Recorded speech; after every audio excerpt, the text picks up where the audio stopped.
Assalamualaikum. Okay, hari ni kami nak pergi dekat showroom Proton. Nak buat apa, Bi? Kereta. Ambil kereta baru. Kita baru Abi. S7. S2. Warna biru sama juga. Tapi lain sikit lah. Ni biru dia tak sama lah. Lain sikit. Jom sini laju sikit. Cepat. Cepat. Nyanyi dek. Lagu cepat. 1, 2, 3. Pam pam pam pam pam pam pam pam. Lagi. Kereta berbunyi. Kereta apa? Kereta Abi yang baru. Nama dia Proton. Jom tengok. Kita turun dulu. We arrive at Proton showroom, Hazard and Resource New Merhad. Pusat jualan kereta.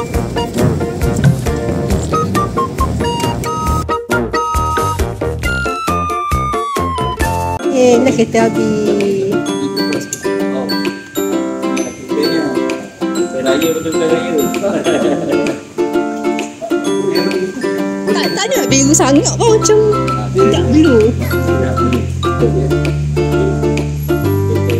Betul ni pakai baju biru juga.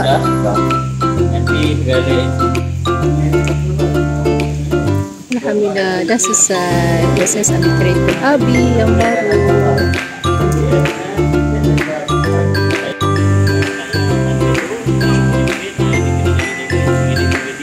Nak try masuk dalam kita.